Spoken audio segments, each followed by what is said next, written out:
Bonjour à vous tous, bienvenue à ce cours enregistré d'économie internationale.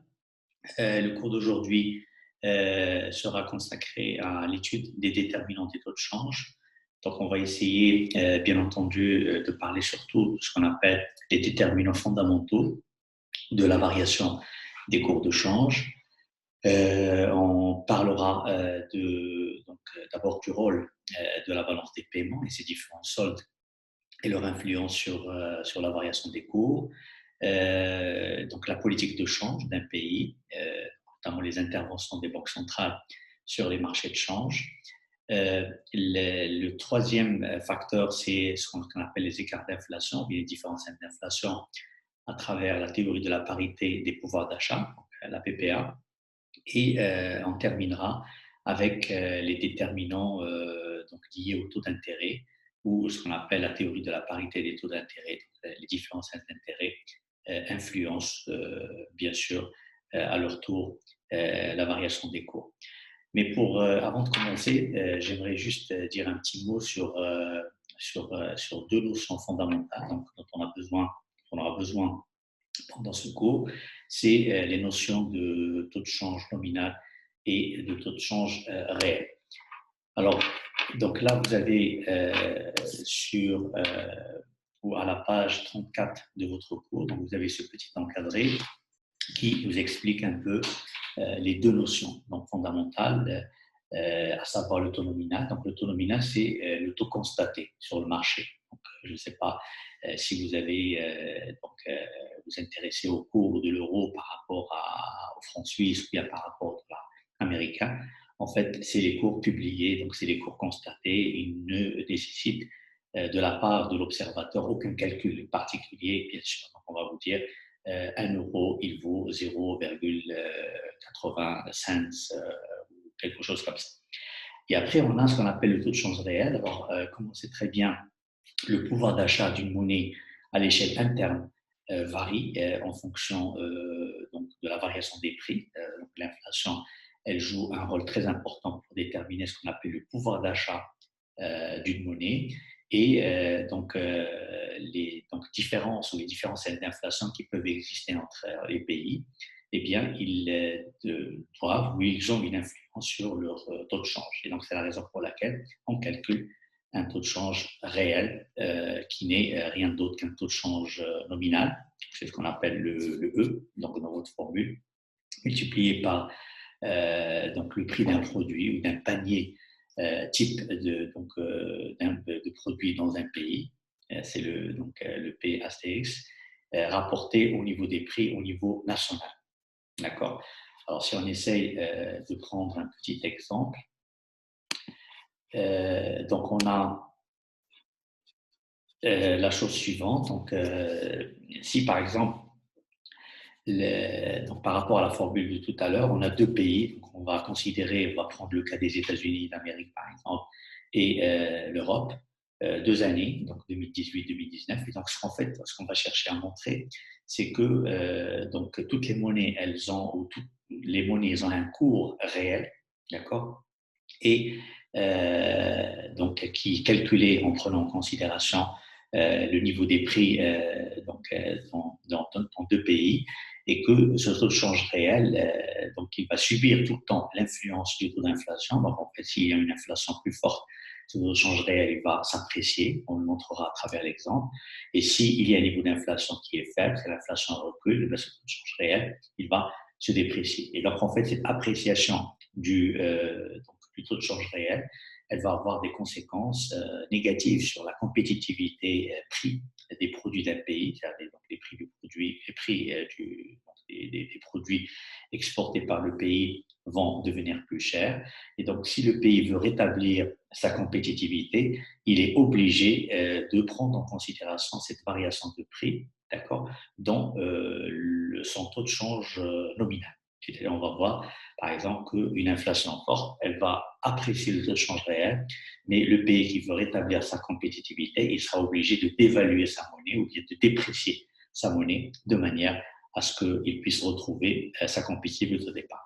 Alors, si on prend le cas de deux pays, donc j'ai dit États-Unis d'Amérique et Europe, 2 années, 2018-2019, Alors, si au départ, on a le cours de l'euro, le cours du dollar, pardon, par rapport à l'euro, supposons qu'il s'agit d'une cotation à incertain, c'est-à-dire que la monnaie qui est cotée, c'est le dollar américain, et la monnaie prix, dans ce cas, c'est l'euro. Donc, voilà, monnaie cotée dollar, d'accord, et la monnaie qui exprime le prix, dans ce cas-là, donc, le prix, bien sûr, du dollar, c'est l'euro, et ce prix, c'est 1 dollar pour 0,8 euros. Alors, on prend, pour simplifier, on prend deux produits, parce que dans la réalité, si vous voulez, on ne va pas raisonner sur un produit, mais on va raisonner sur des paniers identiques de biens et de services. Donc, on doit trouver la même chose pour que la comparaison ait du sens. Mais là, juste pour vous expliquer un petit peu de manière très, très simple, comment est-ce que ce coût réel va être calculé. Donc, j'ai pris le cas d'un produit qui coûte aux États-Unis. Je ne sais pas, vous prenez le cas d'un produit quelconque de McDonald's, par exemple, donc, un hamburger. Et cet hamburger, peut-être, il coûte 2 dollars aux États-Unis et 3 euros en Europe. Alors, le R, on applique notre formule. Bien entendu, il sera de 0,8. Donc, 0,8, c'est la monnaie prix, donc c'est l'euro, multiplié par 2 dollars. Donc, c'est le prix du hamburger donc, aux États-Unis, rapporté au prix de ce même hamburger aux États-Unis, en Europe, pardon, ce qui nous donne un cours de change réel de 0,53, c'est-à-dire tout simplement que 1 dollar vaut 0,53 euros en termes réels. D'accord. Donc, c'est-à-dire un cours qui a pris en considération la variation des prix dans donc les deux espaces géographiques ou dans les deux espaces monétaires. Alors, si maintenant on essaie de voir, c'est ça en fait le plus important, c'est de voir comment est-ce que la variation de prix dans un espace monétaire, elle aura une influence bien sûr sur le taux de change réel et bien sûr sur la capacité ou sur la compétitivité donc de ce pays sur le plan international. Alors, on prend la même chose, donc, mais cette fois-ci, on a juste supposé que le hamburger coûte plus cher en Europe, donc il est passé de 3 euros à 5. D'accord. Et puis après, on applique notre formule et on a un 0,32. Alors, qu'est-ce qu'on constate? On constate qu'il y a une appréciation donc de l'euro, parce qu'au départ, on payait 0,53 euros pour obtenir 1 dollar, en termes réels, bien sûr, alors que maintenant, on paye seulement 0,32 euros pour obtenir le même dollar. Donc, dans ce cas-là, on va dire que l'euro, en termes réels, il s'est apprécié, alors que le dollar, en termes réels, il s'est déprécié. D'accord. Alors maintenant, si bien entendu, on essaye donc, de voir comment est-ce que les Européens, donc la signification, comme vous pouvez le constater ici, c'est que donc, donc les produits européens ou le produit européen, il est plus cher, tout simplement, c'est-à-dire que donc, les Européens ils auront de plus en plus de mal à vendre ce produit. Bon, ils ne vont pas vendre des hamburgers, mais peut-être ils vont vendre des produits, je sais pas, des parfums, ils vont vendre des machines-outils, etc. Et donc, ce change réel, en prenant en considération le niveau des prix élevés en Europe, il va dégrader le commerce extérieur européen. Alors, ce que peuvent faire les Européens, c'est justement de prendre en compte ce différentiel d'inflation qu'ils ont par rapport aux États-Unis, donc ce taux d'inflation, si vous voulez, élevé que les Européens ils ont par rapport aux États-Unis et le répercuter au niveau du taux de change nominal de manière à ce que l'Europe puisse retrouver sa compétitivité ou son niveau de compétitivité de départ. Alors si maintenant on va tout le temps, on va continuer sur le même exemple et si on suppose que le taux de change réel donc de départ, donc, qui nous intéresse, il était de 0,53, d'accord. Quel va être le taux de change nominal pour établir la compétitivité européenne? Alors bon, ça, on va juste poser que R, on a maintenant, donc on a 0,53 rapporté à taux de change nominal qu'on ne connaît pas, parce qu'on voudrait juste que ce cours nominal intègre, si vous voulez, cette variation de prix ou cet écart de prix de l'Europe défavorable de l'Europe par rapport aux États-Unis, et je rapporte ça au même prix aux États-Unis. Donc, on va considérer que les prix aux États-Unis n'ont pas bougé, mais par contre, on a le nouveau prix, si vous voulez, en Europe qui est de 5 maintenant. Alors ça nous donne un taux de change réel de 1,325. Ça veut dire que 1 dollar, bien entendu, il vaut 1,325. Alors, ce 1,325 signifie tout simplement que l'euro s'est déprécié. Donc, rappelez-vous que notre cours au comptant, au départ, il était de 0,8. D'accord. Donc, un dollar américain, il s'échangeait contre 0,8 euros. Et maintenant, le dollar américain, il s'échange contre 1 euro, 325. Dans ce cas-là, l'euro, il s'est déprécié. Et pourquoi cette dépréciation? Ben, cette dépréciation, elle s'explique tout simplement par un taux d'inflation en Europe qui est supérieur à celui des États-Unis. Et donc, la dépréciation, dans cet exemple fictif, elle a été de 65% par rapport au dollar, c'est-à-dire qu'on va juste prendre la nouvelle valeur de l'euro, ou du dollar, pardon, par rapport à l'euro, donc de laquelle on retranche les 0,8 et on divise par 0,8 et ça nous fait une appréciation du dollar ou bien une dépréciation de l'euro de 65%. Et donc ça, c'est important d'avoir toujours en tête ce taux réel, parce que ce taux réel, eh bien, en prenant en considération le taux d'inflation donc dans les différents pays, il va avoir une conséquence sur les prix des produits exportés, donc une dégradation du commerce extérieur du pays, et donc le pays serait obligé de répercuter, si vous voulez, ces écarts d'inflation au niveau de son cours au comptant, et le cours au comptant, il aura tendance à le cours nominal, pardon, il aura tendance à se déprécier dans le temps. Alors maintenant, si on revient donc aux déterminants des taux de change, donc ce qu'on peut dire pour l'instant, donc vous avez à la page 33 de votre cours, vous avez la chose suivante. Donc on a un petit encadré qui est intitulé donc les déterminants du taux de change. D'accord. Donc vous allez surtout lire, si vous voulez, ce petit encadré en fonction de ce que je vais vous expliquer. En fait, il y a dans le petit encadré, donc il y a plusieurs déterminants. Donc j'ai parlé de beaucoup de choses probablement. Donc il y a des fois au niveau de la rédaction, il y a des phrases qui ont disparu. Donc je suis incapable de vous expliquer qu'est-ce qui s'était passé, mais ou je vous demande, si vous voulez, de retenir exactement, de lire ce petit encadré en fonction de ce que je vais vous expliquer tout de suite. Alors d'abord, quand on parle, si vous voulez, des déterminants, comme je le disais au début de ce cours, il y a plusieurs facteurs qui peuvent agir sur les taux de change. L'économiste, il s'intéresse à ce qu'on appelle les fondamentaux. Et ces fondamentaux, bien sûr, c'est d'abord et avant tout son solde extérieur, très très important. Ça, je pense que c'est l'un des éléments les plus importants qui influencent les taux de change. Donc, rappelons-le, dans un système de change flottant ou flexible, où les cours de change, bien sûr, se déterminent sur le marché. Donc, en principe, sauf si le pays souhaite maintenir sa monnaie à un niveau bas, donc sous-évaluer sa monnaie juste pour se permettre, si vous voulez, plus d'exportation, pour limiter ses importations, pour devenir attractif pour le capital étranger. Il y a des pays qui ont peut-être des monnaies surévaluées pour d'autres raisons. Donc, en général, la surévaluation d'une monnaie, si vous voulez, qui est appréciée, eh bien, elle a aussi ses avantages dans le sens où le pays, peut-être, il va s'approvisionner moins cher à l'étranger, il va pouvoir peut-être investir moins cher à l'étranger parce que sa monnaie, elle est forte. De manière générale, on peut dire le commerce extérieur, je détaillerai la question dans un instant. Après, on a bien entendu les différentiels d'inflation et les différentiels de taux d'intérêt. Ce sont en fait les trois fondamentaux, les trois principaux déterminants des taux de change, et les autres déterminants vont tourner autour de ça.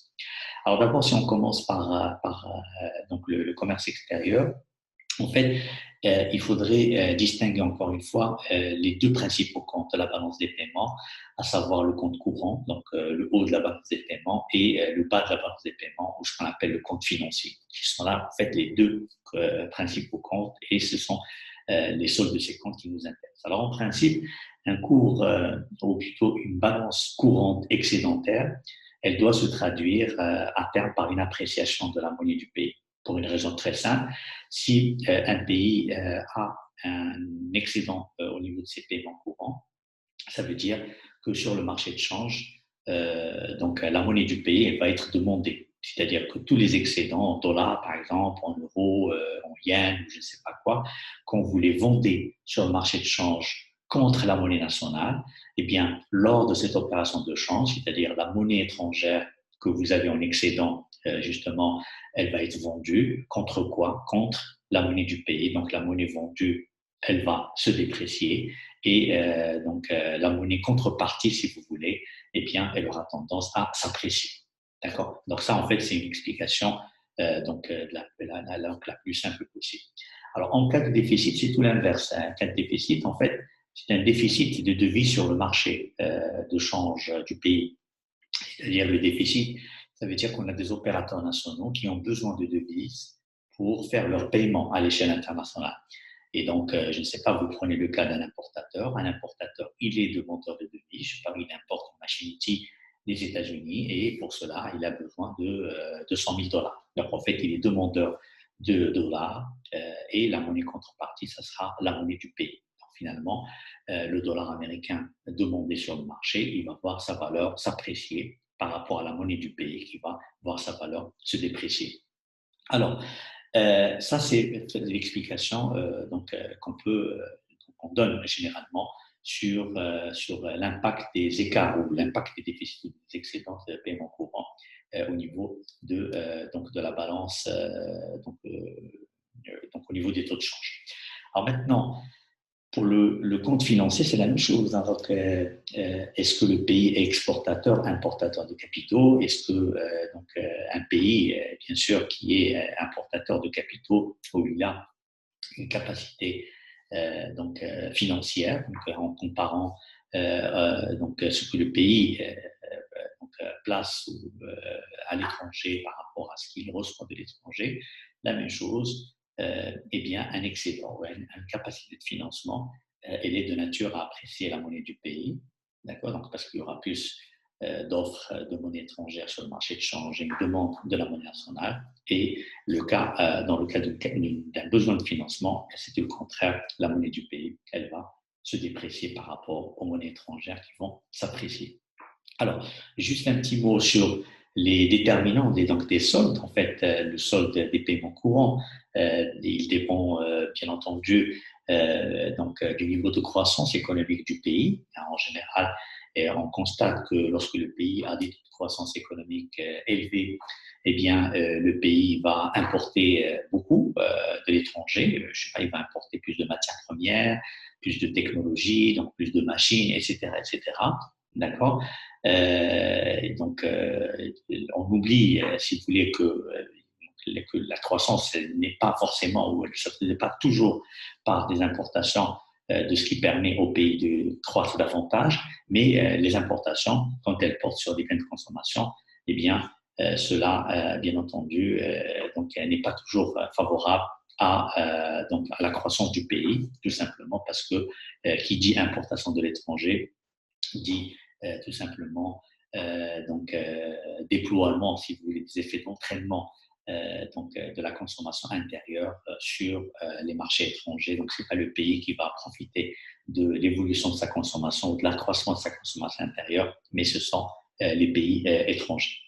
Alors, par rapport aux exportations, les exportations, ils dépendent aussi de la croissance économique des autres pays. Donc, ça veut dire tout simplement que si les pays partenaires ils sont en crise, le pays il exportera moins. C'est normal. Donc, c'est ce qu'on voit depuis quelques mois où vous avez pratiquement l'économie mondiale, bien entendu, elle est presque en arrêt. Et les pays ils ont de plus en plus de mal à vendre leurs produits à l'étranger. Voilà, parce qu'il y a une faible demande de l'autre côté à cause de cette crise qui s'installe de manière presque durable ou qui va s'installer peut-être pendant quelques années au niveau mondial. Et donc, dans ce cas-là, les exportations, elles vont souffrir. Donc, l'excédent ou le déficit de vos paiements courants ils vont surtout s'aggraver parce que c'est le déficit qui va s'aggraver parce que la croissance économique dans les pays partenaires elle n'est pas au rendez-vous. Alors, un autre élément, toujours par rapport à ces exportations, c'est la compétitivité de vos produits. Très important parce que même s'il y a plus de croissance ailleurs, même si les marchés étrangers ils sont immenses, ils sont ouverts, ils sont réceptifs, si vous voulez, de produits étrangers, ben, votre produit, il faut qu'il ait la capacité de trouver sa place sur les marchés étrangers, donc la compétitivité des prix ou autres. La compétitivité du produit lui-même sont des facteurs importants qui expliquent bien sûr les exportations et qui expliquent des fois, qui expliquent aussi les excédents que peut avoir un pays dans ses relations avec le reste du monde. Alors, un autre déterminant, c'est ce qu'on appelle la politique de change. Alors, je rappelle que déjà, si vous êtes dans un système de change flottant, eh bien, en théorie, les banques centrales n'interviennent pas sur le marché de change. C'est-à-dire un pays, il se trouve privé d'un instrument de la politique de change qui est celui de la dévaluation ou de la réévaluation. Donc, ça dépend, est-ce que vous êtes donc vous voulez changer, vous voulez baisser, si vous voulez, la parité de votre monnaie, parité officielle, ou bien vous voulez l'augmenter, donc la réévaluer.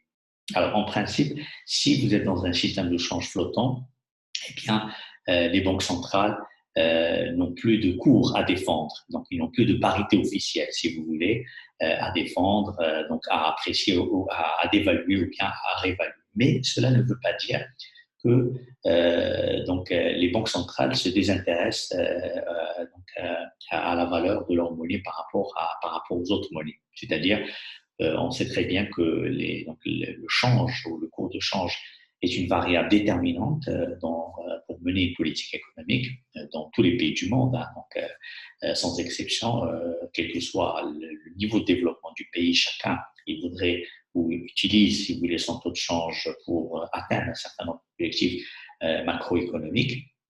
Et les banques centrales, elles interviennent et continuent d'intervenir sur le marché de change. C'est-à-dire que on verra ça probablement dans le prochain cours. On montrera que le flottement des monnaies a duré officiellement à peu près 9 ans. C'est-à-dire depuis son officialisation par les accords de Kingston, donc ce qu'on appelle les accords de la Jamaïque en 1976, eh bien, le monde a vécu dans le cadre de ce qu'on appelle un régime de change flottant, d'accord, total, en tout cas pour les principales monnaies internationales, jusqu'à peu près 85.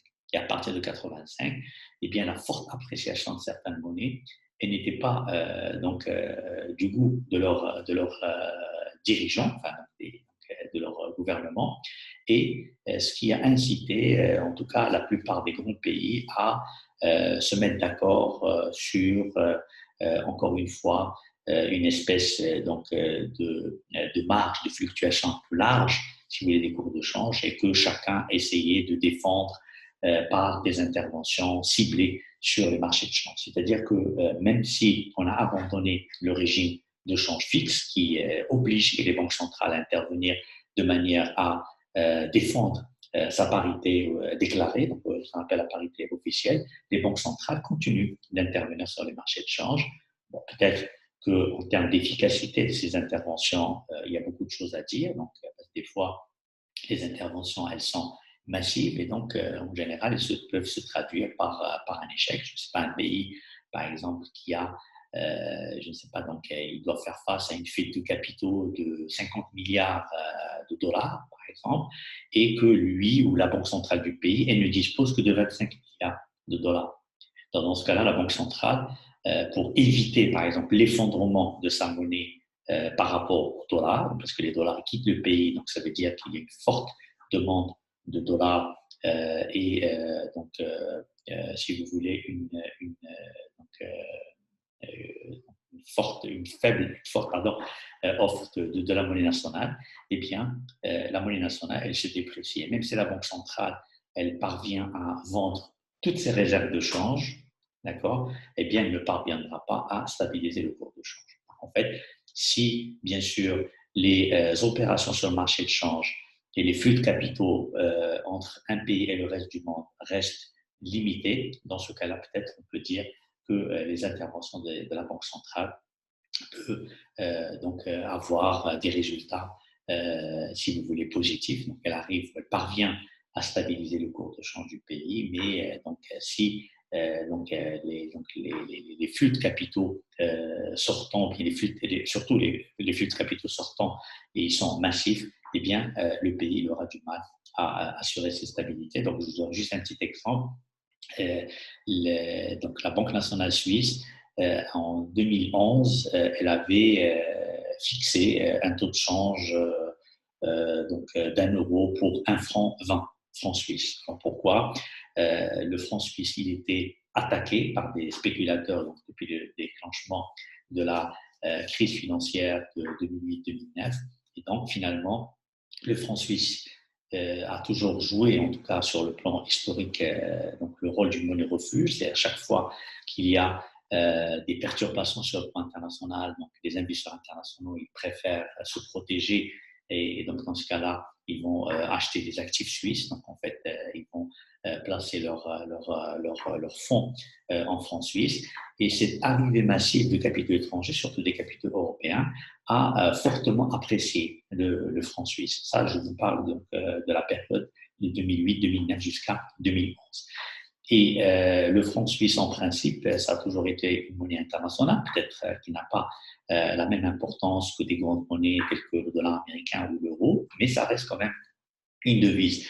Et donc, pendant cette période-là, ben, le franc suisse, il s'est fortement apprécié. C'est-à-dire qu'il y a eu une arrivée massive de capitaux étrangers, notamment des capitaux européens, pour des raisons de sécurité, ils sont placés, donc ces capitaux, ils sont placés dans des actifs suisses.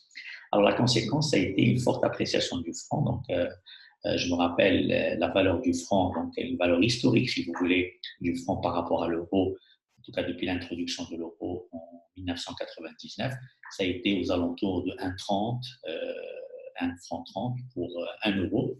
Et puis tout à coup, on est passé à 1 franc pour 1 euro. Donc il y avait une période, c'était en plein milieu des années 2011, eh bien on est arrivé à parité, 1 euro pour 1 franc. Ça, c'était une très très mauvaise chose, en tout cas pour l'économie suisse, notamment pour les exportations ou tous les secteurs qui travaillent avec l'étranger, notamment tous ceux qui tirent leurs revenus de leurs relations avec l'étranger, que ce soit le secteur industriel, par exemple, le secteur touristique du pays, donc qui comptait énormément sur des clients étrangers. Et donc, finalement, si le franc il est fort, eh bien, cela signifiait tout simplement qu'il y aurait des manques à gagner énormes pour certains secteurs, donc les secteurs les plus ouverts sur les marchés internationaux. Et donc, si ces secteurs ils sont chers, ça veut dire tout simplement que leur activité, tôt ou tard, elle sera réduite parce que leurs produits seraient moins demandés à l'échelle internationale. Et la conséquence, bien sûr, elle va se faire sentir au niveau de l'emploi, donc perte d'emploi, etc., etc. Alors, la Banque nationale suisse, à l'époque, elle a décidé, en août 2011, de fixer la valeur de l'euro à 1,20. Et donc, avait déclaré à l'époque que la Banque nationale suisse, elle serait prête à acheter tous les excédents d'euros sur le marché, d'accord, de manière à maintenir le cours de l'euro à 1,20. C'est-à-dire que toutes les arrivées d'euros, eh bien, la Banque nationale suisse, elle les achetait, d'accord, donc tous les excédents, de manière à ce que le cours reste au niveau qui a été fixé.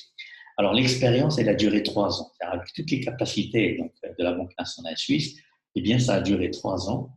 Et donc, ces 3 ans, ils ont permis à la Banque nationale suisse d'acheter l'équivalent de 700 milliards d'euros en 3 ans.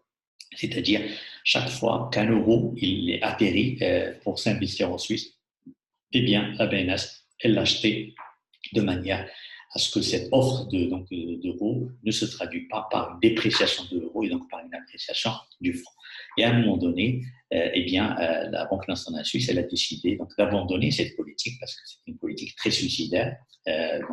Acheter tous les euros qui arrivaient sur le marché, donc c'était quelque chose, si vous voulez, de presque impossible. Et ça a exposé cette banque à des risques énormes parce que, imaginez-vous, on achète cet euro à 1,20, si vous voulez, et cet euro, bien sûr, sa valeur, elle peut baisser, et donc ce qui peut risquer d'avoir ou d'occasionner des risques de change énormes pour la Banque nationale suisse. Alors après, bien sûr, on a abandonné ça, on a abandonné, si vous voulez, ce cours fixe, plus ou moins, cette parité, je dirais, officielle, et on s'est acheminé vers une politique d'intervention ponctuelle sur les marchés de change. C'est-à-dire que même si le franc suisse aujourd'hui, il est librement, sa valeur est librement déterminée par rapport à d'autres monnaies, donc c'est la loi de l'offre et de la demande qui détermine cette valeur, eh bien, la Banque nationale suisse n'hésite pas à intervenir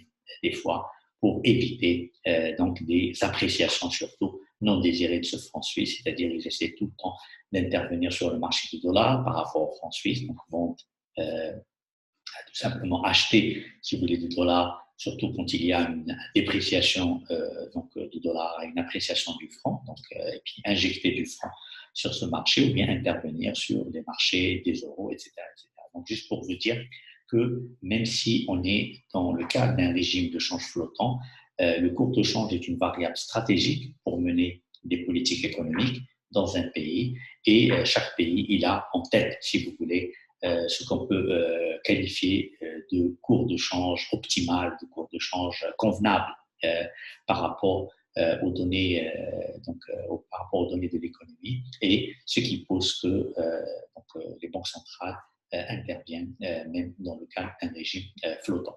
Alors après, il y a un autre élément, toujours en rapport avec, pour influencer également ce cours de change, c'est les niveaux de taux d'intérêt pratiqués par les banques centrales.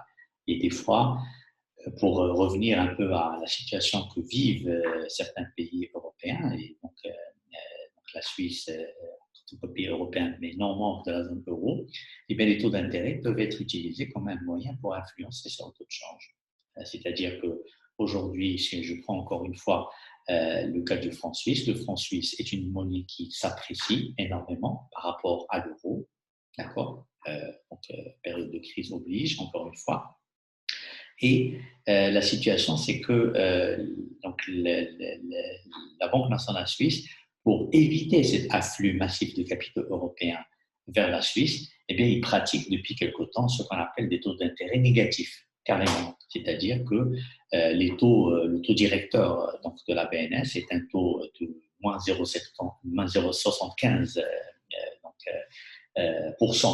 si vous voulez, sur les dépôts bancaires auprès de la Banque nationale suisse. Donc, tout simplement pour pousser les opérateurs, pour pousser les investisseurs internationaux à peut-être à moins s'intéresser à des placements en francs suisses, parce que toute arrivée de ces capitaux sur le marché suisse signifie tout simplement appréciation du franc suisse. Et pour éviter cette appréciation, eh bien, on rend la Suisse moins attractive, si vous voulez, pour ces capitaux étrangers à travers des taux d'intérêt qui sont en dessous de 0%. Alors après, le troisième facteur déterminant des taux de change, c'est ce qu'on appelle la parité, la théorie de la parité de pouvoir d'achat. Alors, ça veut dire quoi, cette théorie de la parité de pouvoir d'achat? En fait, elle parle d'un principe simple. Elle nous dit que les différentiels d'inflation, ce qu'on appelle les écarts d'inflation favorables d'un pays, par exemple un pays qui a un taux d'inflation qui est plus faible par rapport à celui des autres pays partenaires, eh bien, sa monnaie, en principe, elle va s'apprécier. C'est-à-dire que la compétitivité prix du pays le moins inflationniste, elle va être forte, elle va être très importante. Donc, le pays, il va pouvoir exporter, si vous voulez, et justement, cette compétitivité prix, elle aura pour conséquence une appréciation du cours de change de la monnaie du pays.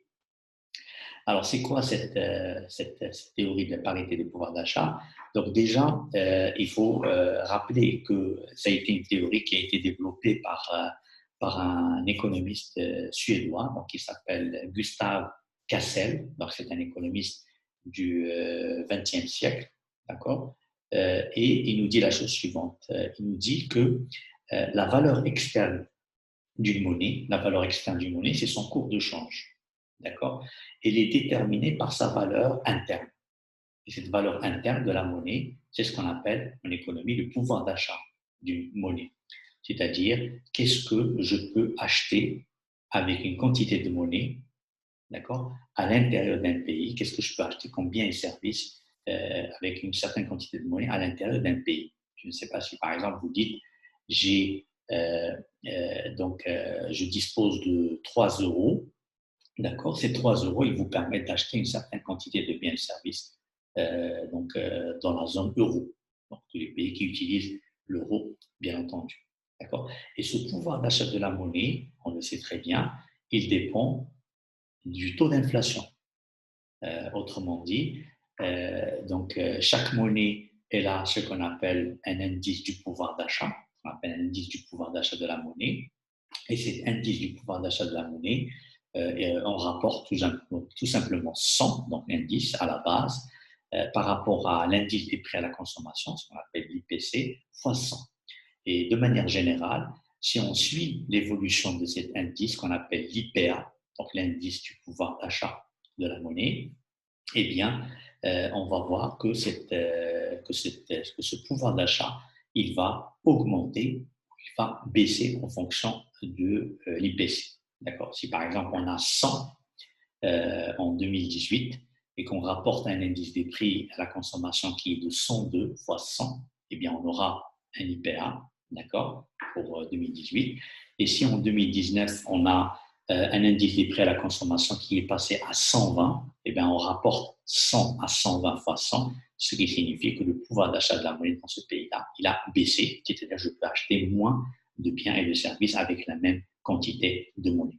Et Gustave Cassel, justement, il a dit qu'il y a un lien entre le pouvoir d'achat d'une monnaie à l'échelle interne et son pouvoir d'achat à l'échelle externe, ou bien ce qu'on appelle la valeur externe d'une monnaie. D'accord? Alors, la relation, elle est établie, au moins sur le plan théorique, c'est une théorie qui est, en tout cas, qui est très, très célèbre, donc qui est très, très connue, on enseigne dans pratiquement tous les cours d'économie internationale. Eh bien, si on dit que la valeur externe d'une monnaie, elle est déterminée par le pouvoir d'achat de cette monnaie à l'échelle interne, eh bien, cela veut dire, de manière indirecte, que la valeur externe, c'est-à-dire le cours de change, il va dépendre de l'évolution des prix internes du pays. D'accord. C'est-à-dire que le différentiel d'inflation, c'est-à-dire l'écart d'inflation entre le pays et le reste du monde, et bien ce différentiel d'inflation, il va avoir une influence sur le cours de change de la monnaie du pays par rapport aux monnaies des autres pays. Alors, Gustave Cassel, pour développer sa théorie, il est parti d'un certain nombre d'hypothèses, donc sans lesquelles cette théorie elle ne vaut pas grand-chose, si vous voulez. Alors déjà, première hypothèse, il considère qu'il y a ce qu'on appelle un prix unique. Un même bien, normalement, d'après Gustave Cassel, eh bien, il aura le même prix dans tous les pays. Donc, ce qu'il appelle la loi du prix unique. Alors, c'est une hypothèse. Cette hypothèse, bien sûr, elle est basée sur d'autres hypothèses. Donc, déjà, pour avoir un prix unique, cela veut dire tout simplement qu'on doit avoir des marchés parfaitement concurrentiels, c'est-à-dire on ne doit pas avoir des structures de marché de type concurrence imparfaite, je ne sais pas, des monopoles, des oligopoles, entre autres, où justement il y a des écarts de prix qui peuvent s'expliquer justement par les structures de marché importants, et que les marchés sont complètement décloisonnés. C'est-à-dire que les États, en principe, ils ne fixent pas des droits de douane, par exemple des taxes, qui ont pour conséquence donc d'augmenter les prix donc dans un pays par rapport à d'autres pays. Je ne sais pas si vous prenez le cas d'une voiture donc du même modèle. Par exemple, vous prenez le cas d'une voiture populaire comme Dacia, par exemple.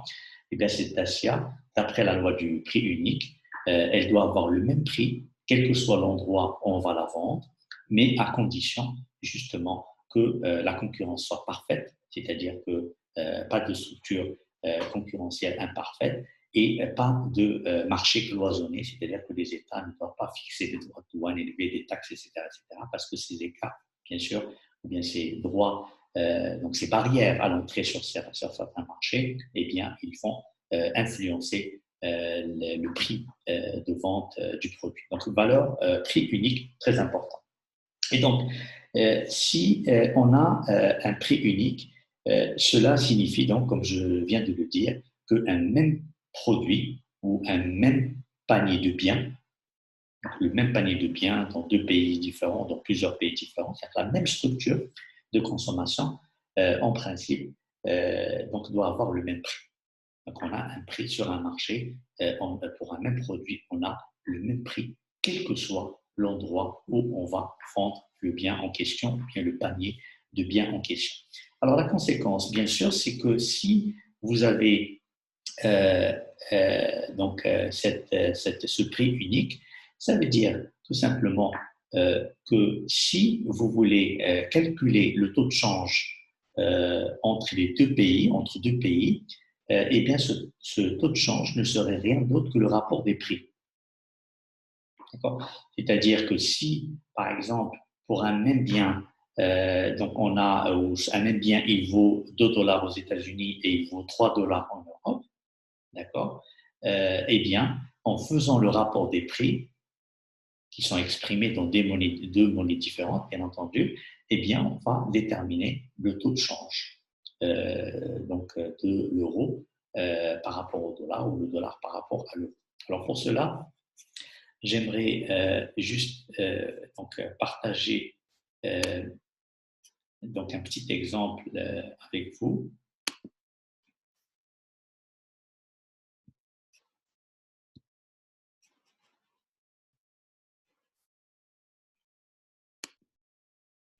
Alors, si on prend le même exemple que tout à l'heure, donc on suppose qu'on est dans deux pays, donc un même bien, d'accord, ou un même panier de biens, mais donc le panier doit avoir la même structure de biens, bien entendu. Vous ne pouvez pas mettre dans un panier, je ne sais pas, des produits alimentaires, des logements, électricité, télécommunications, et dans d'autres, vous mettez, j'en sais rien, donc une consommation de loisirs ou un autre type un autre type de structure de consommation. Donc, les mêmes structures pour les paniers. Et donc là, pour simplifier, j'ai pris encore une fois le prix d'un produit donc qui coûte 2 dollars aux USA et donc 3 euros encore en Europe. Et le cours de change, et c'est ça en fait ce qu'on appelle la parité de pouvoir d'achat, c'est-à-dire on part du principe qu'il y a un cours de change qui va égaliser le pouvoir d'achat de deux monnaies dans deux pays différents.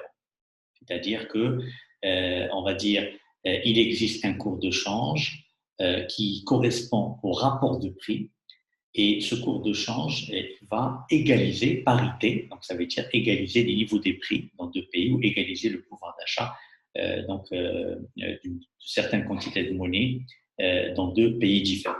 Alors, donc, supposons que le cours de change PPA, donc vous avez ici, donc j'ai mis cours PPA, donc cours parité du pouvoir d'achat, je suppose c'est un X, et donc le cours de change qui va égaliser, si vous voulez, donc le pouvoir d'achat de deux monnaies, donc qui va donc égaliser, si vous voulez, les prix d'un même panier de monnaie, mais dans deux pays différents. Donc, c'est X. Donc, on va juste multiplier 2 dollars par sur X, c'est-à-dire c'est inconnu, donc ce cours de change, si vous voulez, PPA, égale à 3 euros. Et donc, si on isole le X, eh bien, on a ce cours de change, il est de 1,5. Donc, 1,5, en fait, ce n'est rien d'autre que la valeur du produit en Europe rapporté à sa valeur aux États-Unis. Donc, ça nous donne 1,5. Ça veut dire que ce cours de change, il est de 1 dollar pour 1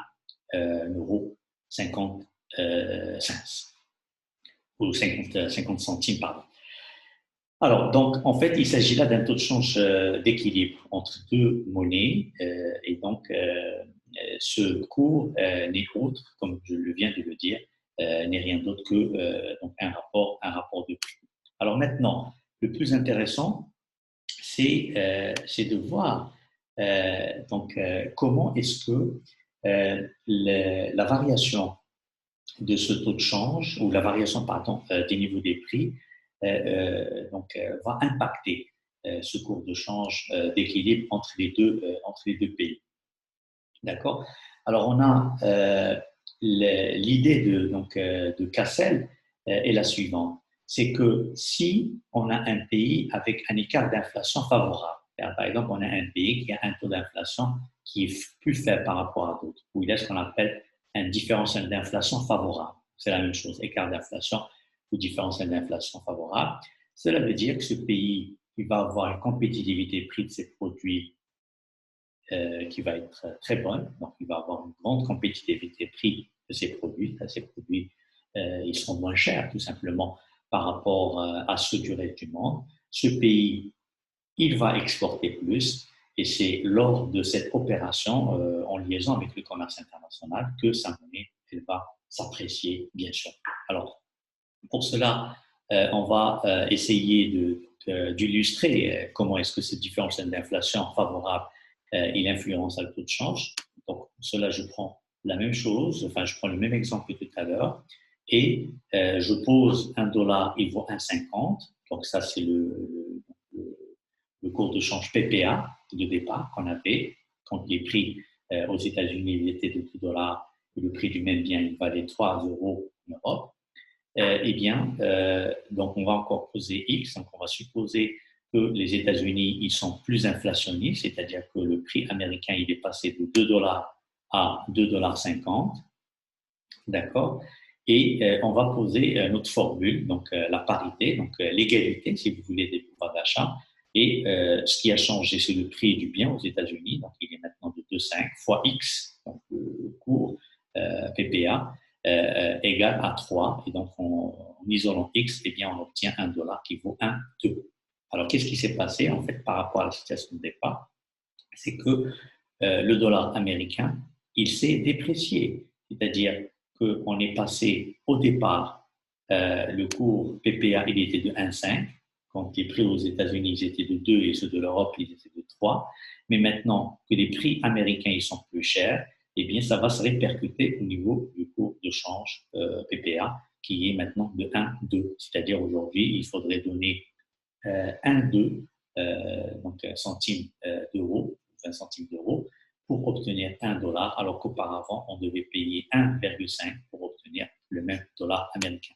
Donc, le pays le moins inflationniste, l'Europe, verra sa monnaie s'apprécier, normal, parce qu'ils ont un écart d'inflation favorable, alors que le pays le plus inflationniste verra, notamment les États-Unis, verra sa monnaie se déprécier. Et j'ai calculé cette dépréciation, elle est de 20%. Donc, en fait, on a tout simplement le nouveau cours de change, 1,20, moins l'ancien cours de change sur l'ancien cours de change fois 100. Ça vous fait une dépréciation, c'est-à-dire une baisse de la valeur du dollar américain de 20% par rapport à l'euro. Le quatrième déterminant, ce sont les taux d'intérêt, ou plus précisément les différentiels de taux d'intérêt. Alors, la théorie, elle nous dit qu'il s'agit d'un déterminant à court terme, donc ce n'est pas un déterminant à long terme, par comparaison à donc le différentiel d'inflation, notamment la théorie de la perte de pouvoir d'achat. C'est une théorie qui joue, si vous voulez, à long terme. Les équilibres de la balance des paiements. Eh bien, quand on évoque comment dirais-je, l'importance ou bien l'influence du taux d'intérêt sur le taux de change, eh bien, on est dans un raisonnement à court terme.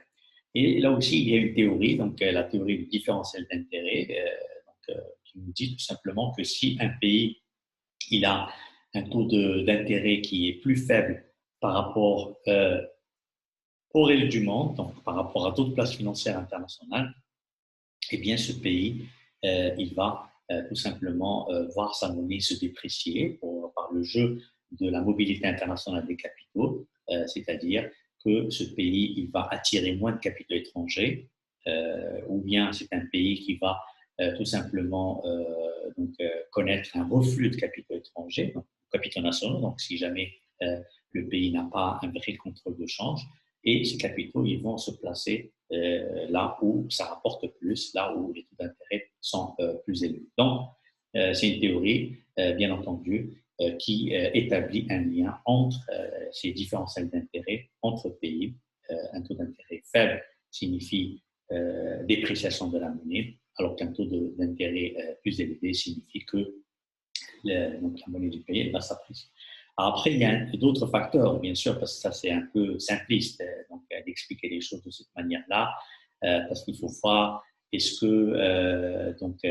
le pays qui a le taux d'intérêt les plus faibles, est-ce qu'il ne va pas être un lieu où donc des investisseurs internationaux viennent chercher des fonds, bien sûr, parce que ça coûte moins cher pour aller les placer ailleurs, donc là où ça rapporte plus. Donc, il y aura une opération, si vous voulez, d'aller au retour. Donc, ça rejoint un peu ce qu'on a dit, ce qu'on a expliqué lors de la séance précédente, quand on a parlé de l'arbitrage de taux d'intérêt.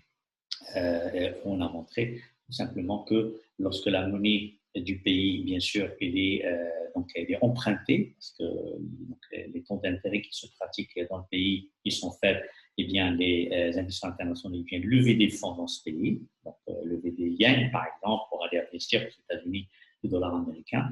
Et donc, dans ce cas-là, quand on emprunte, eh bien, la valeur du yen, en principe, elle va baisser. Mais il ne faut pas oublier que ces investisseurs, ils vont juste faire un aller, mais ils vont encore retourner. Ils vont retourner dans le sens où ils vont rembourser l'argent qu'ils avaient emprunté au Japon. Et c'est lors de cette opération de retour de ces capitaux où on va encore vendre, par exemple, des dollars contre yen. Donc, on va assister à une appréciation du yen. Donc, en fait, il faut faire attention, c'est que donc la théorie, elle nous dit tout simplement, si vous avez un taux d'intérêt faible, ça veut dire que vous allez chasser des capitaux et donc ces capitaux qui ne sont plus chez vous, ils vont ailleurs. Donc, il y aura probablement un impact sur la valeur de votre monnaie qui va se déprécier. Mais il faut aussi prendre en considération le fait que des fois, il y a des opérations d'arbitrage où on va aller mobiliser des fonds dans un pays. Donc, dans ce cas-là, la monnaie du pays va se déprécier. La monnaie du pays, si vous voulez, qui a des taux d'intérêt les plus faibles, elle va se déprécier par la force des choses parce que les investisseurs internationaux ils utilisent le pays juste comme un endroit pour mobiliser des fonds, donc pour emprunter. Et donc, mais ces investisseurs ils veulent investir dans le rouble russe ou bien ils vont investir dans le dollar américain. Dans ce cas-là, le pays où on est venu emprunter, il va voir sa monnaie se déprécier. Mais quand ces capitaux reviennent, c'est-à-dire pour rembourser, bien entendu, donc les capitaux qu'on a levés au départ, eh bien, on peut assister à une dépréciation de la monnaie. Et donc, finalement, quand tout à l'heure je disais que la mobilité internationale des capitaux, des fois, elle a une tendance à égaliser les rendements entre places financières, c'est tout simplement parce que ce que des fois vous gagnez sur le différentiel d'intérêt, comme je viens de l'expliquer il y a un instant, vous pouvez le perdre sur le cours de change. Par exemple, si vous gagnez un différentiel d'intérêt de 0,5, par exemple, vous empruntez à 3, vous vous placez à 3,5, d'accord? Donc, vous avez gagné 0,5 sur votre placement en termes d'intérêt, mais au moment où vous retournez, vous devez rembourser, vous risquez de perdre les 0,5, mais cette fois-ci au niveau des taux de change. Donc, c'est la raison pour laquelle, des fois, donc il y a une égalisation. Cette égalisation, elle est le fruit, si vous voulez, de la mobilité internationale des capitaux. Alors après, il y a certains théoriciens, ils ont parlé un peu de la situation où il y a une conjonction de la parité des taux d'intérêt et de la parité du pouvoir d'achat. C'est-à-dire, des fois, les deux théories, si vous voulez, elles sont conjuguées et puis elles peuvent avoir des effets sur le cours de change d'une monnaie. Alors, cette théorie, c'est ce qu'on appelle la théorie de la surréaction. La surréaction, elle a été développée par un grand économiste, donc un grand spécialiste de la macroéconomie financière, donc un économiste américain, encore une fois, d'origine allemande, qui s'appelle Rüdiger Dornbusch. Alors, Rüdiger Dornbusch, vous pouvez chercher sur Internet, donc c'est un grand professeur aux États-Unis, et qui a développé cette théorie de la surréaction. Et il nous dit la chose suivante, toujours en rapport avec les déterminants de taux de change. Il nous dit qu'à court terme, le différentiel d'intérêt, il explique l'appréciation et la dépréciation d'une monnaie. Par exemple, une monnaie qui offre, comme je le disais tout à l'heure, un taux d'intérêt faible par rapport à d'autres places financières internationales, sa monnaie, elle va se déprécier. Et Dornbusch, il ajoute un autre élément et il dit que si vous êtes dans un pays de taux d'intérêt faible, ce pays il va connaître un taux d'inflation plus élevé. Ça, c'est des choses qu'on connaît dans nos cours classiques d'économie monétaire qui nous disent tout simplement qu'une baisse de taux d'intérêt va gonfler la masse monétaire dans un pays. Donc, finalement, ça peut être un facteur d'inflation. Et donc, dans ce cas-là, Dornbusch nous dit qu'à court terme, la parité de taux d'intérêt explique la dépréciation de la monnaie, d'accord? Et à long terme, eh bien, la parité de pouvoir d'achat, qui prend en considération le différentiel d'inflation, elle va amplifier ce phénomène. C'est-à-dire qu'il y aura une surréaction.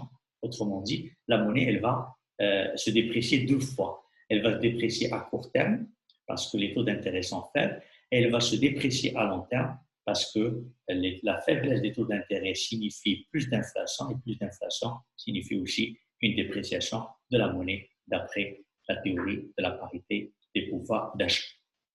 Alors pour terminer, j'aimerais revenir encore une fois à mon polycopier de cours et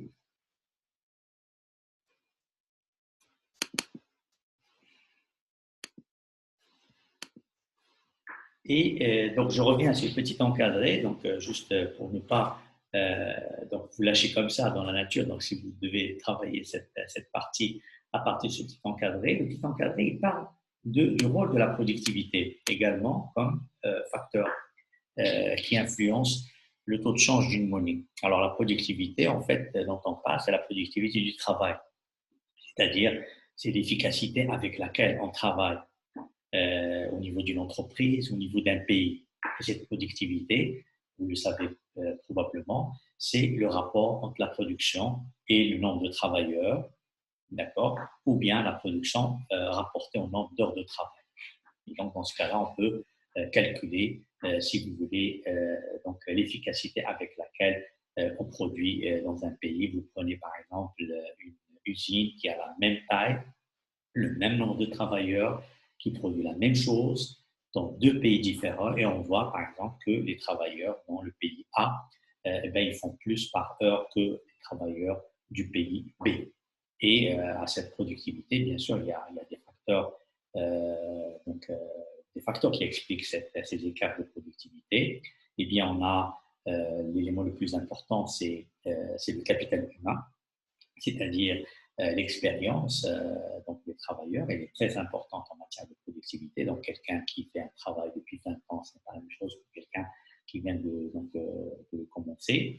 Le niveau de formation, très, très important. Donc, formation de base, éducation, formation. Donc, si vous avez à faire un travail qui utilise beaucoup d'ingénieurs, bien, alors que d'autres, il va utiliser surtout des ouvriers de niveau intermédiaire, eh bien, les ingénieurs, probablement, ils vont être beaucoup plus efficaces en matière de production. Il y a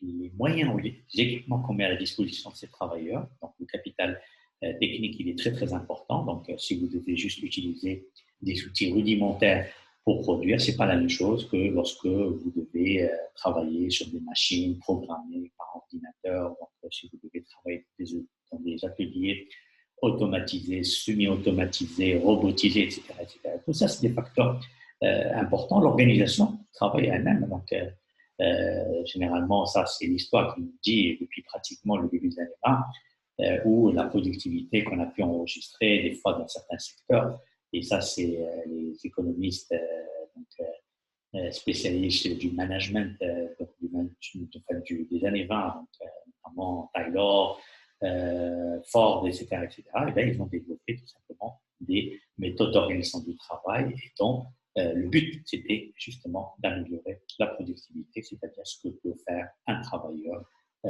donc en une journée ou ce qu'il peut faire en une heure de travail. Alors, les économistes, ils ont repris, en tout cas les spécialistes ou ceux qui sont intéressés à cette question du lien entre des facteurs qui influencent la variation des taux de change, et puis ils ont parlé de la productivité. Et ils ont dit la productivité peut être un facteur qui peut influencer ce cours de change. Alors là, il y a en fait deux lectures à faire. Il y a ceux qui disent que la productivité est un facteur qui peut expliquer, si vous voulez, l'appréciation d'une monnaie, et d'autres, ils vont dire, eh bien non, la productivité, elle peut